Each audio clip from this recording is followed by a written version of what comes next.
then I would say there's another problem also Yeah. for both of them. Yeah. Like anything else, like food, if a person has a cheesecake every once in a while and enjoys it, that's one thing. But if they need the cheesecake after every meal, or you know, the cheesecake becomes, you know, a whole cake. It's moderation and usage, and what the meaning is, the symbolism of it is. I'm sure you've heard this before. It's claimed all men are sex addicts. Like all men want an infinite variety of sex partners. Actually, I haven't heard that all men are sex addicts, but I have heard that men like variety. Yeah. So what do you think? I think that's normal. But like anything else, there's decisions a person makes. If a person likes variety and they want a relationship, variety may not be something that is an option if they want the relationship. It's a decision we all make. We go to the restaurant and we decide what are we going to eat. If I'm going to pick the hamburger, I can't have the chicken at the same time. Yeah. And I can't have this and I can't have that. I have to make a decision for what is in my best interest at the moment. And I wouldn't say men are the exclusive ones to wanting variety. A lot of women are conditioned to feel that they don't want variety. I've met quite a few women that are not wired any different than the men that I work with. They just have a hard time admitting it. And they've learned to accept monogamy as what they have to do to be accepted. I have a lot of friends that are detectives, and the general consensus is that if they get hired by a woman to check up after their spouse or partner, and they are involved in some extracurricular activities, that woman is most likely to stay in the relationship. However, if a man is hiring that detective to do the same thing and catches the wife, Yeah. there's a divorce, Yeah. 99% of the time. So there's a lot more consequences women are aware of on some level for acting out than there are for men. Men know on some level that we all do this. There's this old, good old boys club type of mentality that we all keep the secret. This is what we do. In fact, there's almost a glorification of getting away with things behind a person's back, much like a child that just got, you know, I got away with something, you know. And that's part of the thrill also, of being able to show that she's not the one in control. I am. So I've got a question in the chat room. If a guy wants to do it 5 times a day, he marries a chick that wants to be doing it 5 times a day, and they both become addicted to doing it with each other 5 times a day, is that a positive addiction? Is it a good thing, or is it necessarily destructive? Well, is their work being influenced by it? Right. Is their family being? Right. I mean, Right. I don't. To me, that doesn't sound bad. Yeah, it sounds amazing. You know, if both of them can keep that up and stay interested over time, Yeah. that's Good luck You know, with good that. luck. I suspect It's like racing a car. You know, every day. Yeah. You know, you got a race car and you're just going full tilt. Eventually, you're going to have to put a new engine in there. But like anything else, I can't imagine that that's going to keep the level of interest up. And then there's the other thing I want to add with sex addiction. It's an intimacy disorder. Sex addicts go after intensity, not intimacy. It's about excitement, it's about stimulation. So you can see where the ADHD might fit in here. So when they're with a partner, initially, they may be very into their partner. They want to explore that partner. They just want to try everything with them. This is great. They're on a high with this. Yeah. Give it a year. Yeah.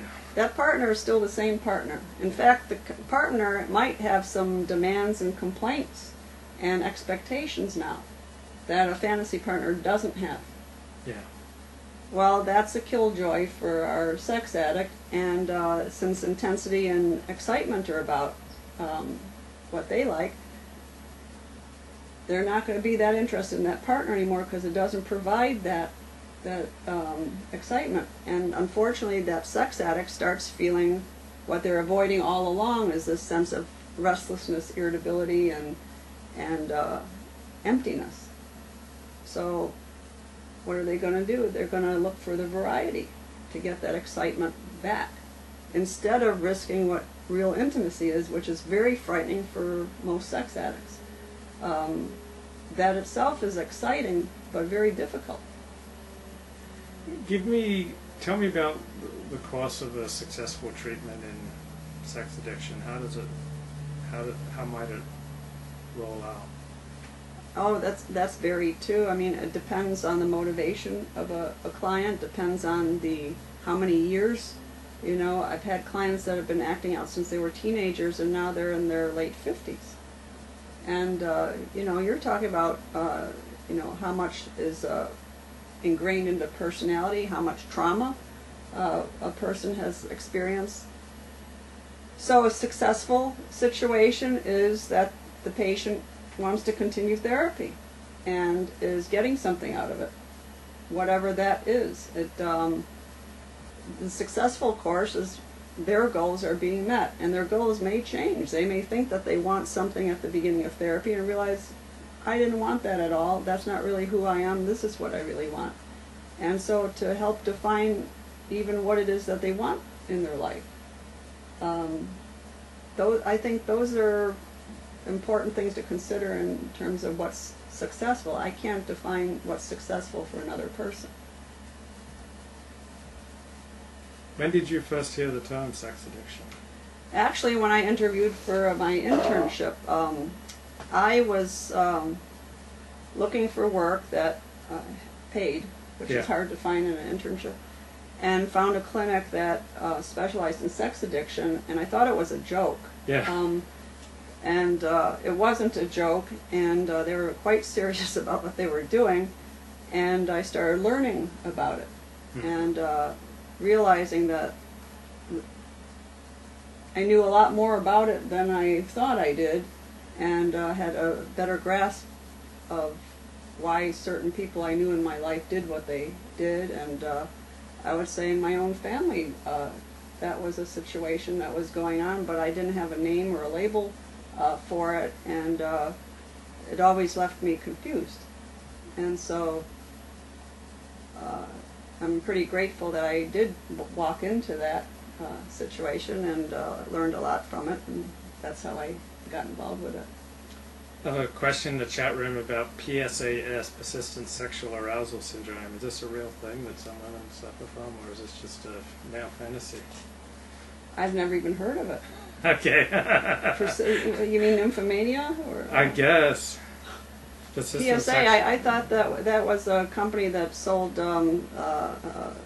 shocks for cars. Oh no, that's PSI. I'm sorry. Pounds per square inch. That's. Okay, ask her to discuss PSAS, also known as PGAD. Such women are forever aroused but cannot orgasm, or if they can, they cannot stop. I think he's been watching persistent sexual arousal syndrome. Well, I wouldn't say there aren't people that have what is being described, but I've never heard it termed that way. Okay. And I don't know if it's always a problem. Right. I think a person's sexuality is unique. Everyone has different levels of arousal. Mm-hmm. Again, it becomes a syndrome when it's a problem to that person or the people in their life. And usually I hear men complain about the opposite. Yeah. And actually I'm not sure that men always want what they think that they want again with this persistent thing. That puts a lot of demands on the man, I would imagine. And I think that a lot of the fantasies that I hear in my practice is just a desire to be wanted by somebody, and not have expectations thrown on them, and not feel that they're not measuring up in some way. And the fantasy that, in spite of, for example, in a massage parlor, in spite of the fact that these women see dozens of people